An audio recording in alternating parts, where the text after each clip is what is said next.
Buenos días a todas, todos y todes. Bienvenidos al ciclo de conferencias del 8M, Día Internacional de las Mujeres, como parte del seminario permanente Graciela Hierro Pérez Castro.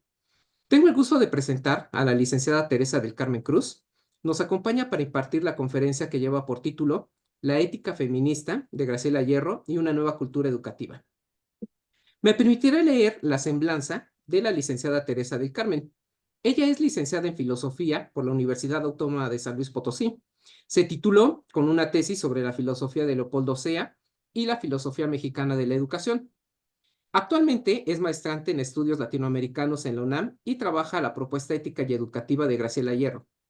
Sus líneas de investigación son la filosofía mexicana, filosofía de la educación y filosofía feminista. Cedo el uso de la palabra a la licenciada Teresa del Carmen. Sí. Bueno, buenos días. Antes que nada, pues agradezco mucho la invitación. Em, pues sí, sobre todo, pues aprovechando justo las actividades del 8M y pues me da mucho gusto poder presentar este tema sobre Graciela Hierro y más precisamente en este plantel en donde probablemente ya es muy conocida y pues que sabemos que dio clases, impartió clases y bueno. El nombre del tema que voy a presentar se llama el tema que voy a presentar se llama La ética feminista de Graciela Hierro y una nueva cultura educativa. Em, bueno, antes de entrar al tema de lleno, pues voy a presentar un poco a quién era Graciela Hierro. Como lo mencionaba, probablemente muchos y muchas de las personas que pueden ver esto, pues ya la conocen. Pero bueno, no está de más como ver este breve recorrido académico de su trabajo filosófico. Bueno, Graciela Hierro Pérez Castro nació en 1928 y falleció en el 2003. Ella es considerada una filósofa mexicana que se formó pues en la UNAM, en la Facultad de Filosofía y Letras, en donde fue profesora. También fue profesora precisamente en el plantel 8 de la Escuela Nacional Preparatoria y impartió el seminario interdisciplinario sobre ética, filosofía de la educación y género. Precisamente en el nombre de este seminario podemos ver ya cuáles son los principales intereses de Graciela Hierro en su filosofía, que es precisamente la ética, la filosofía de la educación, el género, el feminismo. También contribuyó a la creación del Programa Universitario de Estudios de Género, el PUEG, que actualmente se llama Centro de Investigaciones y Estudios de Género CIEG. En este instituto actualmente están los programas de posgrado de estudios de género. Y bueno, entre sus obras principales está La ética de la libertad, Ética y feminismo, Ética del placer, de la domesticación a la educación de las mexicanas y Naturaleza y fines de la educación superior. Estas son solo algunas de sus obras porque realmente su obra pues es bastante mucho más amplia. También cuenta con bastantes artículos, pero bueno, estas son las obras más conocidas y actualmente hay ediciones por parte de la UNAM sobre ética y feminismo y bueno, no sé si se alcanza a ver, pero ética y feminismo y ética del placer. Por si tienen la oportunidad de conseguirla, aparte pues son ediciones muy bonitas y vale mucho la pena. Bueno, terminando un poco la presentación sobre quién era Graciela Hierro, pues vamos un poco adentrándonos al tema.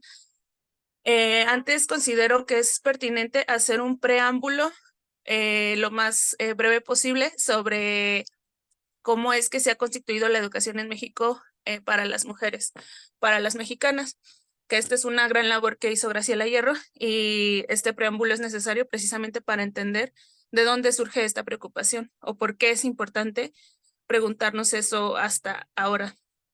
Bueno, lo primero, para empezar como este preámbulo, nos vamos a regresar algunos años atrás, bastantes años atrás, a cómo era la educación en la Nueva España, lo que nosotros conocemos como la Nueva España. Y bueno, básicamente en ese periodo, lo que conocemos como el Estado y la Iglesia, pues estaban bastante unidos. La educación era impartida en su mayoría por instituciones religiosas, por la Iglesia. Había colegios, había conventos, de ahí pues conocemos o tenemos un personaje como esta Sor Juana, que decidió educarse en un convento. Y si las mujeres de la época no iban directamente a educarse a estas instituciones educativas religiosas, pues iban directamente a la iglesia. Eso también era algo muy común sobre todo en lo que nosotros llamaríamos pueblos. Y bueno, pues también de ahí surgen los sermones o el catecismo.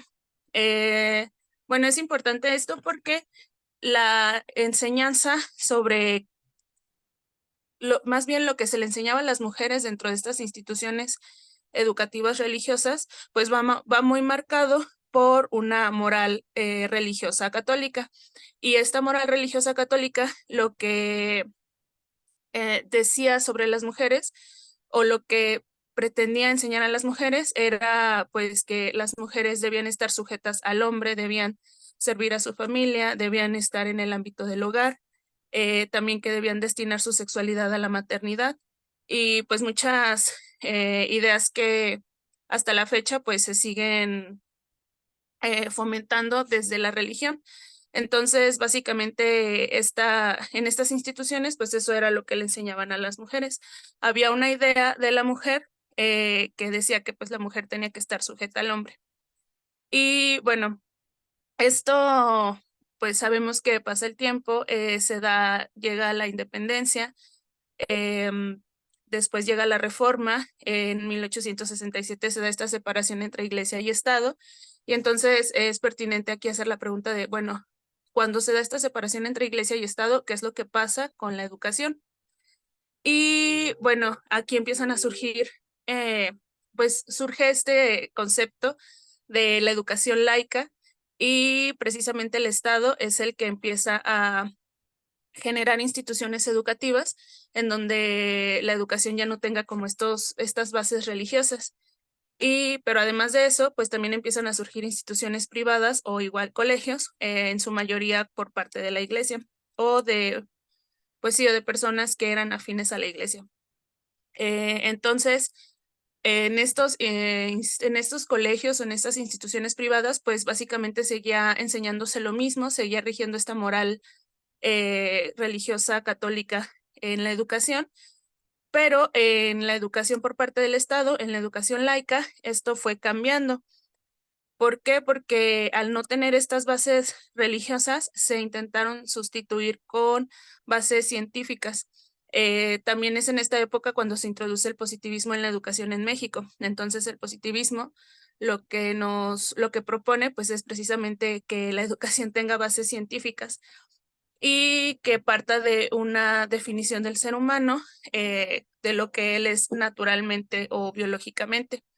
Entonces, en esta interpretación científica, biológica, se llega a la conclusión de que las mujeres también, pues su sexualidad también está destinada a la maternidad, también de alguna forma son inferiores a los hombres, empiezan a surgir prejuicios como que las mujeres son emotivas, los hombres son racionales y pues básicamente siguen perdurando estas ideas, solo que ahora la justificación pues ya no es una justificación religiosa, ya es una justificación científica, entre comillas. Entonces, realmente de fondo pues podemos encontrar que es la misma moral, pero con una justificación distinta.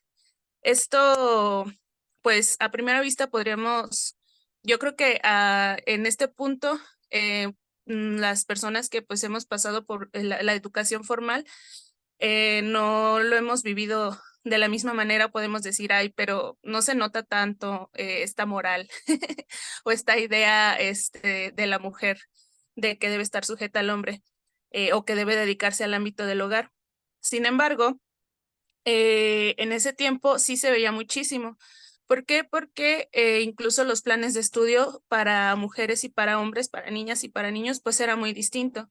Lo que se decía que se le debía enseñar a las mujeres era lo que llamaban labores mujeriles, que pues básicamente eran enseñarles cuestiones del hogar, enseñarles cómo manejar un hogar, cómo administrar un hogar, enseñarles costura, enseñarles tejido. También se les enseñaban adornos, que también les llamaban, como música, canto, dibujo, pero no se procuraba no enseñarles otros conocimientos, porque esos conocimientos eran los que se les enseñaban al hombre. Por ejemplo, en el plan de estudios para los niños, para los hombres, eh, sí se incluían cuestiones de política, cuestiones de moral, ¿no? De derecho, pero esas disciplinas pues estaban vedadas para las mujeres. Entonces, aunque parezca, quizá eso es algo que nosotros podemos pensar como muy lejano, sin embargo, pues ahí estuvo y si bien con el tiempo eso ha cambiado muchísimo, afortunadamente, y nosotras, al menos en la educación formal, ya no lo vivimos, eh, pues eso no quiere decir que esa moral, tanto de base científica, entre comillas, o de base religiosa, no se haya prolongado a la sociedad y a nuestra cultura y a nuestras propias familias, ¿no? A nuestros propios hogares. Entonces, es como, eso es solo una muestra de cómo esas enseñanzas que antes se tenían en la educación formal, pues se han prolongado a través de la historia, a lo mejor ya no tanto en la educación formal, pero sí en espacios informales en donde también nos educamos. Y bueno, eh, este, sí, pues gracias a la labor y a la lucha también de muchas mujeres y de su tiempo también hubo pues liberales que lucharon por una verdadera educación igualitaria para hombres y mujeres, pues eso cambió. Hubo un punto ya a partir de, sí, pues antes de 1900, se empezó ya estaba igualado el plan de estudios para niños y niñas, niños y niñas. Sin embargo, el acceso a la educación superior también fue algo que fue muy difícil para las mujeres. Fue hasta después de 1900 que tuvimos a la primera doctora, que se llamaba Matilde Montoya, también que tuvimos a las primeras abogadas. ¿Por qué? Porque también había profesiones que se consideraban exclusivamente femeninas y profesiones que se consideraban exclusivamente masculinas. Entre las profesiones que se consideraban femeninas, pues estaba el magisterio o la docencia, que ese fue un gran espacio de lucha de las mujeres para que, pues, sobre todo porque al ser ellas las que educaban, pues fue una forma en que estas ideas de igualdad y de libertad, pues también fueron llegando hasta la actualidad. Sin embargo, en el momento en que muchas mujeres quisieron ingresar a la educación superior, pues eso se les dificultó bastante, sobre todo porque pues había muchos prejuicios y también o sea, por la misma forma en que estaban estructuradas las instituciones educativas y pues también por la propia sociedad, o sea, no era algo que estuviera bien visto y en las propias familias pues se daba esta idea de que pues las mujeres para qué querían estudiar, no sé, para ser abogadas, ¿no? Que más bien pues tenían que buscarse un buen esposo y formar un hogar y ser madres. Entonces, eso, como lo digo, afortunadamente es algo que ya no está tan presente. eh, Aún hay estos prejuicios o estereotipos sobre las carreras que son exclusivamente para o mayormente para mujeres o para hombres. Sin embargo, pues esto va cambiando, ha ido cambiando muchísimo conforme ha pasado el tiempo. Y bueno, después de este preámbulo, pues ya voy a adentrarme ahora sí de lleno al tema. Yo quisiera como que de este preámbulo nos quedáramos con esa parte de que la educación tiene muchas veces de base una moral y esa moral pues o sea, se tiene que cuestionar y muchas veces, bueno, como vamos a ver más adelante, pues se genera a través de ciertas desigualdades, ¿no? Bueno, permítanme. Bueno, ahora sí, ya entrando al tema, ¿por qué hablar de una ética feminista? Bueno, sabemos que la ética es una rama o sí, una rama de la filosofía o es una disciplina que precisamente se dedica a analizar, a reflexionar sobre la moral que vivimos. ¿Qué es esta moral que vivimos? Pues básicamente son todas estas formas de comportamiento que podemos tener hacia los demás, hacia las personas que están en nuestro entorno, a las personas que están en nuestra comunidad o que estamos en la misma sociedad. Y son pues ciertas reglas de comportamiento que muchas veces no asumimos conscientemente o no las elegimos. Entonces lo que hace la ética es precisamente hacerlas como concientizarlas y reflexionar sobre ellas. Y pues en este sentido, la ética se enfoca en proporcionar una organización racional y sistemática a las preguntas acerca de lo que debe ser y de lo que debe hacerse, acorde a esa moral sobre la que se está reflexionando.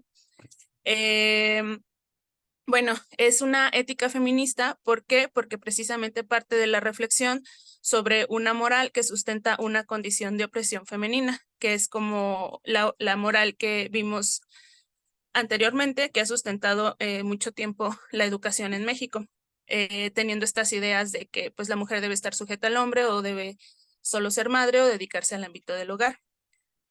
Bueno, surge la ética feminista porque es una ética feminista porque surge de las problemáticas y de los intereses de las mujeres. Y bueno, precisamente lo que está cuestionando esta ética feminista y de donde parte su reflexión y su análisis y desde donde se constituye es de lo que Graciela Hierro va a llamar una condición femenina de opresión. Esta se manifiesta o se caracteriza por varios aspectos que vamos a ver a continuación. Una de las formas en las que se manifiesta es a través de lo que es la inferiorización, control y uso. Bueno, la inferioridad se da porque de alguna forma se le ha destinado a la mujer a la servidumbre de la especie por el papel central que se le ha dado como procreadora a través de una interpretación patriarcal de su biología. De control porque sus acciones, deseos y pensamientos deben ser dirigidos a la procreación, a la maternidad y al cuidado. Es decir, en este sentido, por ejemplo, la sexualidad de la mujer tiene que estar controlada porque no puede hacer uso de ella más allá de que sea para la maternidad y pues muchas veces para el disfrute del otro, pero no de sí misma. Y de uso porque debe servir a sus hijos, esposo y hogar. Para entender estas tres características, la inferiorización, control y uso, podemos traer a colación y esta Graciela Hierro lo retoma así, la categoría de ser para otro que utiliza Simone de Beauvoir para definir el ser de la mujer. ¿A qué nos referimos con esto? Que muchas veces las mujeres formamos nuestro ser, nuestra propia existencia a través del querer existir o ser para otro, pero no para nosotras mismas. Y por lo general, este ser para otro, pues precisamente pues, suelen ser los hombres, no solo esposo, muchas veces padres, o sino instituciones también patriarcales, o pues sino justo el ámbito del hogar. Y en este sentido, el ser para otro, pues no permite que nosotras como mujeres podamos alcancemos la categoría moral de persona por el simple hecho de existir para nosotras mismas. Y pues también se imposibilita realizar un proyecto propio de trascendencia que vaya más allá de la maternidad o del cuidado o del servicio a.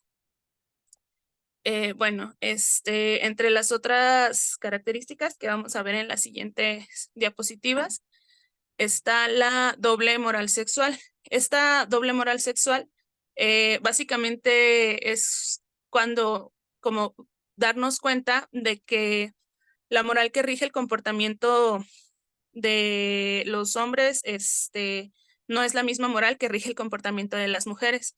En este sentido, se da una doble prescriptividad moral sexual en la que se destina la sexualidad de la mujer a la reproducción y al disfrute del otro. Es decir, es muy común que hay un juicio un juicio negativo muchísimo más grande hacia las mujeres que deciden disfrutar libremente de su sexualidad que hacia los hombres. Y bueno, bueno, también otra de las características que hay es la mistificación, La mistificación muchas veces funciona como una forma de encubrir estas características que hemos mencionado anteriormente. A través de la mistificación se puede ocultar esta doble moral sexual, se puede ocultar esta inferiorización, el control y el uso. ¿Cómo? Porque las características o los valores que se aprecian en una mujer y que son las que permiten esta condición femenina de opresión, en lugar de verse rechazadas como deberían de ser, pues la propia sociedad las mistifica y les da un valor positivo muy grande, al grado de que muchas veces como mujeres las elegimos y las defendemos. Eh, entonces es común que pues se sacraliza la capacidad de la mujer de ser madre o que se venere su sexualidad controlada, que se enarbolen en la mujer los valores como la pasividad, docilidad y pureza. Aquí pone un ejemplo. Es común, muchas veces a nosotras de chiquitas pues nos dijeron esto de calladita te ves más bonita. Y a lo mejor puede parecer un comentario muy pues intrascendente, pero en realidad ahí ya lleva contenido bastante, en el sentido de que se aplaude más y se le va a dar mayor aprobación a una niña que se mantiene en silencio, o que también se empieza ahí a enarbolar cierta belleza que está fundamentada en ciertas actitudes, en ciertos comportamientos, eh, que pues realmente no motivan cierta libertad en las mujeres, ¿no? Al contrario, se siguen perpetuando pues este control, ¿no? Y pues también se tiene que responder a una idea de feminidad. Muchas veces esa idea de feminidad va cambiando acorde a la sociedad, a la comunidad, el contexto en la historia, pero yo creo que una idea de feminidad que hasta la fecha se tiene em, muy posicionada y que se aplaude mucho, pues es esta idea de que la mujer madre es como lo mejor que se puede tener, que se aplaude mucho el sacrificio que hace por sus hijos. Y pues siempre, bueno, incluso pues tenemos una festividad en donde se le festeja exclusivamente a la madre, ¿no? Y más allá de, o sea, claramente, no demeritando el hecho de ser madre, sino más bien que muchas veces a través de darle esa posición al hecho de ser madre, pues lo que se hace es que se generen en las demás personas, en las demás mujeres, este deseo de querer ser madres, o si no, pues hay un juicio social que pues simplemente no debería pasar, ¿no? Y bueno, la última característica, y es una que nos va a servir justamente para enlazarlo con la educación, es la domesticación. Cuando Graciela Hierro, justamente en su obra sobre la educación de las mexicanas, bueno, aquí el título lo dice todo, de la domesticación a la educación de las mexicanas. ¿Por qué? Porque Graciela Hierro considera que en la historia a las mujeres no se nos ha realmente educado, sino que se nos ha domesticado. En este sentido, se nos ha enseñado todo lo necesario para insertarnos en el ámbito del hogar, para ser madres, para ser cuidadoras. Eso también creo que podemos verlo un poco en este preámbulo que di sobre la educación en México. Y bueno, pues justo la educación formal e informal ha sido utilizada como herramienta para reproducir las desigualdades entre hombres y mujeres a través de enseñar con una doble moral sexual, mistificando y actuando a través de la inferiorización, control y uso. Eh, Justo esto, como lo mencionaba, se puede notar en los mismos contenidos que tenía la educación, en el mismo plan de estudios, pero también se puede notar pues sobre todo en la educación informal, en cómo a los hombres desde muy pequeños pues se les empieza a enseñar que muchas veces las que tienen que cuidar o las que tienen que limpiar el desorden son las mujeres, las hermanas, ¿no? O también a los hombres se les enseña que deben ser arriesgados o que deben tener cierta agresividad, y en cambio a las mujeres pues siempre esta pasividad y esta tranquilidad, y bueno, esos son solo pues algunos ejemplos. Bueno, pues justo a partir de este examen de la condición femenina de opresión, podemos ver lo que, cómo surge o cómo define esta Graciela Hierro su ética feminista. Ella la va a llamar ética feminista del interés, que consiste, abro cita, en la elección y la utilización de todos los medios conducentes a la superación del estado de cosas injusto para lograr el desarrollo integral posible tanto para los hombres como para las mujeres y en esa medida llevar a cabo efectivamente el mandato moral de buscar el cumplimiento del principio del interés, el principio de mayor felicidad. Bueno, es ética feminista del interés porque tiene como base filosófica una ética utilitarista, la de John Stuart Mill, y porque también tiene de base filosófica el hedonismo. Eh, y bueno, esto es, o sea, es importante porque el hecho de considerar la felicidad o el principio de mayor felicidad y de considerar el placer como guías o bases de una ética feminista es relevante porque eso quiere decir que estos aspectos se deben considerar también en las mujeres. ¿Qué es lo que nos hace felices a las mujeres o qué es lo que nos da placer? Porque precisamente en este intento de ser para otro, la pregunta sobre qué es lo que queremos, qué es lo que nos interesa, qué es lo que nos da felicidad, se pierde en la pregunta por qué es lo que le interesa a los demás, qué es lo que hace felices a los demás, qué es lo que les da placer a los demás. Y entonces, en lugar de vivir en función de nuestra felicidad, pues vivimos en función de la felicidad de los demás. En el momento en que se retoma esta pregunta hacia la propia persona, hacia nosotras mismas, pues se posibilita lograr o alcanzar el ideal ético de una mayor felicidad individual y colectiva. Y bueno, precisamente, pues el hecho de, o sea, de que a través de la historia no siempre se ha considerado la felicidad de las mujeres, pues es lo que nos ha llevado a que no se alcance como tal una felicidad individual, sí, pero pues también colectiva. Y bueno, esta Graciela Hierro propone los siguientes puntos a tener en cuenta para el cumplimiento de esta ética. Bueno, el primer punto es la universalización de los valores femeninos, entre comillas, positivos como la suavidad, delicadeza, ternura, sensibilidad, paciencia, receptividad y sentido comunitario. Estos valores pues son valores que históricamente y actualmente todavía se aplauden mucho en las mujeres, pero justo el punto aquí no es que se dejen de lado, sino que son valores que se deberían motivar en todos, en toda la sociedad, en todas las personas, porque al fin y al cabo son valores humanos, no son valores exclusivamente femeninos. Bueno, dentro de este punto se engloba la devaluación de los pseudo valores femeninos como la pasividad, docilidad, sumisión, dependencia, ineficiencia y pureza. Estos pues son pseudo valores femeninos precisamente porque solo contribuyen a perpetuar pues una condición de opresión. Otro punto sería la devaluación de los pseudovalores masculinos, como la competencia, rendimiento, voluntad de poder y alarde de fuerza. ¿Por qué? Porque también a través de estos pseudovalores también se perpetúa la condición de opresión, si nos damos cuenta. Y bueno, el segundo punto es la inscripción de la maternidad dentro del contexto productivo y cultural.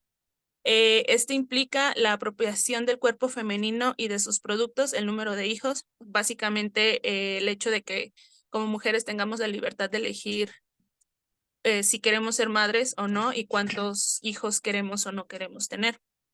También la humanización de la maternidad, elevándola a proyecto humano.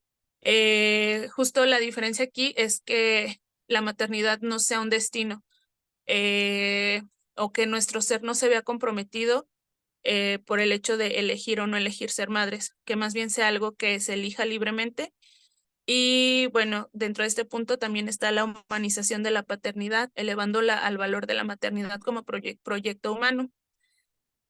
Pienso que esto también puede parecer como, pues a lo mejor no tan que a lo mejor actualmente sí se valora de la misma forma la paternidad y la maternidad. Yo creo que en algunos contextos sí, en algunos contextos no tanto, pero por ejemplo aquí también podemos ver cómo a veces se da esa doble moral sexual en que muchas veces es juzgada de peor manera una mujer que abandona a sus hijos que un hombre que abandona a sus hijos. De hecho, pues eso está no normalizado, pasa mucho, no es que esté normalizado, pero la sociedad incluso o las instituciones tienen como una forma de respaldo, ¿no? Que eso se ha cambiado muchísimo, pero pues no se juzga, el juicio social no es el mismo. Bueno, también está la consideración del ser humano completo en la pareja de iguales.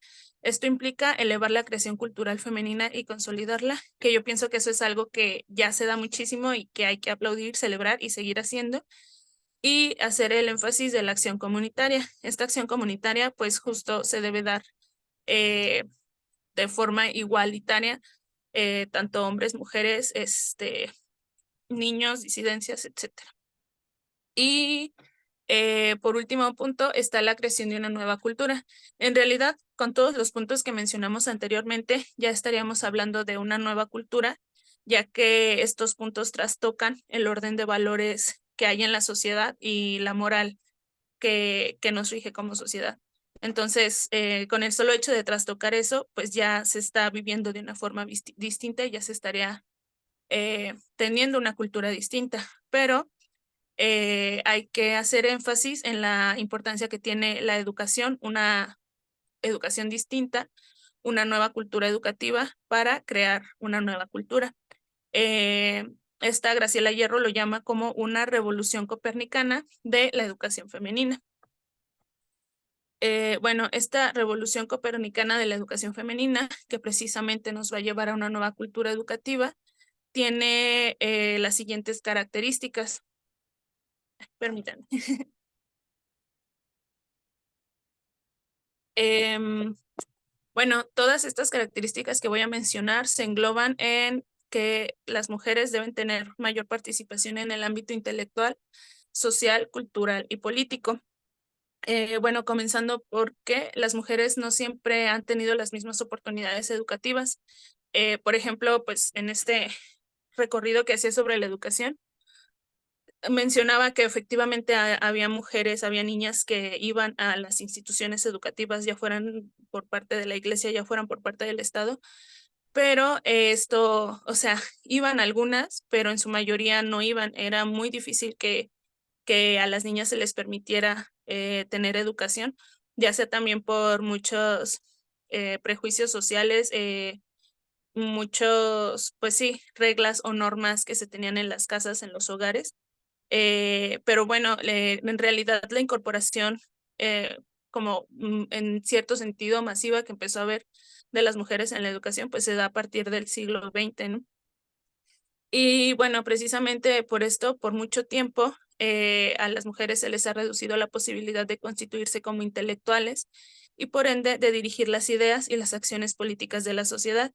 Eso es importante porque como mujeres y pensando en este sentido en que nuestras reflexiones intelectuales parten de nuestra propia realidad y sabiendo que hay una realidad de opresión que se da, pues estas ideas que nosotras podemos llegar a generar, estos conocimientos que nosotras podemos llegar a generar desde nuestra realidad, van a aportar, como van a ser visibles y van a aportar a la sociedad algo distinto, ¿no? Se va a dejar de tener como una visión patriarcal o exclusivamente masculina para hacer presentes y hacer visibles que en realidad hay muchas otras problemáticas que, por las que pasan las mujeres y que es importante trabajarlas, ¿no? Y que también es importante que la sociedad dirija sus esfuerzos hacia ahí y que haya acciones políticas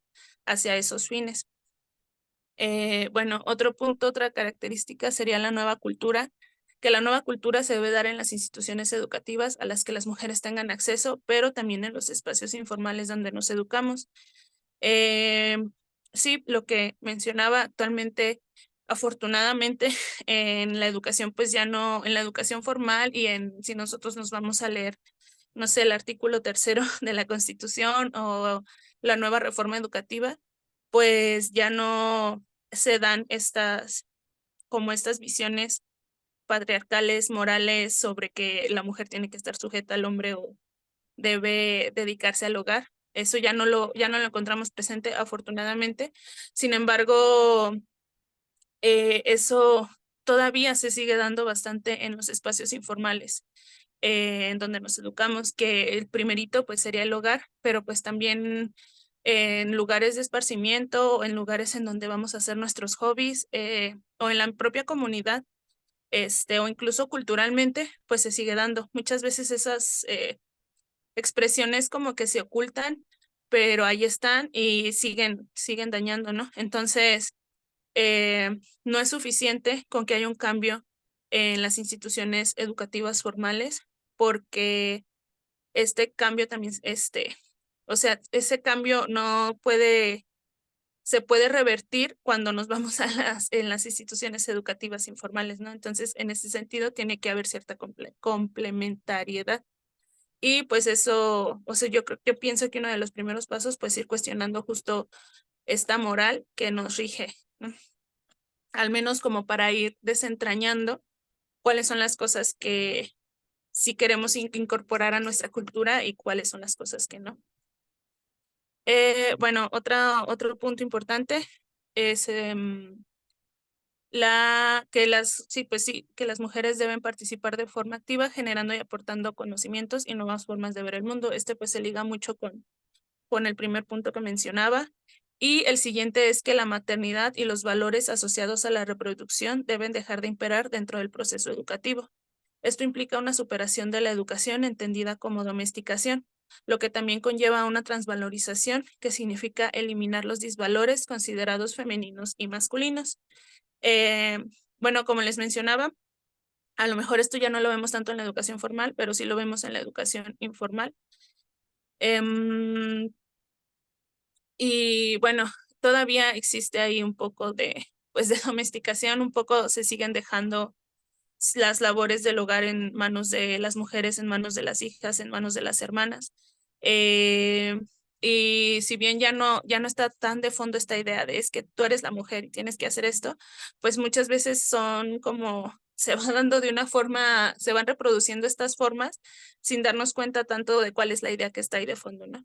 Entonces, por eso es importante como ser conscientes y también preguntarnos hasta qué punto lo que estoy aprendiendo en donde sea que lo esté aprendiendo me está sirviendo para mi bien, para mi felicidad, para mi libertad, y en qué sentido está sirviendo para el bien y la libertad y la felicidad del otro. Y bueno, justo esta transvalorización, que significa eliminar los disvalores considerados femeninos y masculinos, se enlaza mucho con el siguiente punto, que es el que valores como la pasividad, la sumisión y la pureza se deben eliminar y en su lugar se debe dar pie a la acometividad, entendida como valentía, osadía para emprender una cosa y arrostrar sus dificultades. Yo creo que esto es como fundamental en la niñez, que es cuando a las niñas se nos empieza a bombardear con estas ideas de que no sé, somos más frágiles, de que no debemos hacer cosas tan arriesgadas, y por el contrario a los niños pues se les motiva a tomar riesgos, a hacer cosas difíciles, a ensuciarse, ¿no? Y aunque justo cada día eso pasa menos, pues sigue presente, ¿no? Yo creo que también un ejemplo que podemos ver desde donde se van formando valga la redundancia, formas, incluso en los juguetes que son para niños y para niñas. En el simple hecho de pensar que hay juguetes que son para niñas y para niños, que claro, muchas personas ya intentan como romper con esa división, pero es común, sigue siendo común que los juguetes para las niñas pues se consideren que son los bebés, ¿no? Los nenucos, o que sean las cocinitas, o que sean, no sé, yo he visto que luego como planchas, ¿no? Y para los niños, pues un carrito, ¿no? O herramientas también. Entonces, aunque, o sea, a lo mejor no lo podemos percibir y tampoco se trata de negarle a una niña jugar con una cocinita, a un niño jugar con herramientas, pero más bien es el hecho de por qué pensar que cada juguete es exclusivo de niño o niña, ¿no? Entonces, es una forma en que podemos ir viendo cómo esto se va dando y al final es algo que perdura, es algo que perdura y podemos parecerlo, a primera vista puede parecer algo muy inocente, pero hay que darnos cuenta que pues ahí hay todo un sistema de creencias, de ideas que está sustentando este, que pues vivamos de esa forma. Y bueno, en la educación, por último, en la educación se debe reconocer, a ver, permítame, sí, los intereses femeninos para que se abra la posibilidad de que adquieran una dimensión moral autónoma. Em, bueno, yo creo que justo una forma en que se van integrando los intereses femeninos en la educación, pues ha sido precisamente la inclusión de las mujeres dentro del proceso educativo como educadoras, ¿no? O como maestras, que si bien es precisamente, o sea, una de las razones por las que se les ha delegado por excelencia este trabajo de maestras ha sido porque es una prolongación de labores como el cuidado y la enseñanza que se dan en el hogar, pues eso no significa que no hayan, que no pueda, sea una profesión que se elija libremente pues porque sí, porque, o sea, por todo lo que esto puede representar como proyecto humano, pues también ha sido una forma de que los intereses femeninos se prolonguen y se tomen en cuenta, ¿no? Esta Graciela Hierro hace uso de bueno, sí, un concepto que le llama educación matrilineal, que es precisamente la forma en que las mujeres nos hemos ido educando a través de la historia y en cómo eso también ha sido una forma de liberarnos y de ser conscientes de cuáles son las problemáticas que nos competen a nosotras como mujeres y por las que debemos luchar. Es precisamente en esta educación matrilineal que menciona Graciela Hierro, pues está la misma Sor Juana, que en el momento en que se incorpora a la educación en ese tiempo y fue una intelectual de su tiempo, pues también todo lo que nos legó a otras mujeres, ¿no? Ya después también menciona, por ejemplo, a Rosario Castellanos. Y bueno, hay como hay eso, o sea, es una forma de ir dejando como muestras de, pues, de cómo las mujeres nos hemos ido educando y cómo esto sigue siendo importante, ¿no? Que los intereses femeninos se incorporen a la educación, tanto formal como informal, para que esta educación responda a lo que queremos ser o a nuestros proyectos de vida. Y también para que nosotras podamos adquirir una dimensión moral autónoma. ¿Qué significa esto? Que dejemos de seguir esta moral impuesta que muchas veces es de opresión y que nosotras podamos elegir libremente cómo es que debemos actuar y por qué queremos actuar de esa forma. Y bueno, a través de esta nueva cultura educativa que en su mismo proceso estaría generando otro mundo posible, más igualitario y más justo, también se estaría logrando una transformación de la vida cotidiana de las mujeres, además de que se estaría luchando a favor del cumplimiento de uno de los deberes más importantes del feminismo, que sería la condición, eliminar la condición femenina de opresión. Eh, bueno, en palabras de Graciela Hierro, es en la cotidianidad, abro cita, donde se libra la batalla decisiva para imponer la nueva moral feminista que dará origen a la nueva cultura. Es en las relaciones interpersonales, afectivas y de trabajo donde se ejercitarán los valores femeninos y la posibilidad de su universalización. Y bueno, muchas veces podemos pensar que, y con esto finalizo, podemos pensar que no siempre tenemos un campo muy grande de acción en donde cambiar nuestra realidad, pero es precisamente a través de las cosas que nos afectan más directamente, de los nichos que tenemos más cerca, en donde podemos lograr un cambio. Es a través de la cotidianidad, a través del cuestionar también, desde donde se logra el cambio. Entonces, pues nada, yo animo a que esto se siga generando y pues a seguir, a seguir la consigna que nos dejó Graciela Hierro y que nos han dejado muchas mujeres en la historia, a través también de esta educación matrilineal.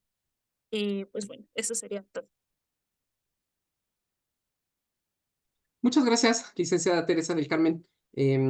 Agradecemos su participación con esta magnífica conferencia. Por nuestra parte, les invitamos a continuar observando las distintas conferencias del 8M, Día Internacional de las Mujeres, por nuestro canal de YouTube, Género, Inclusión y Denuncia. Saludos cordiales. Hasta la próxima. Gracias.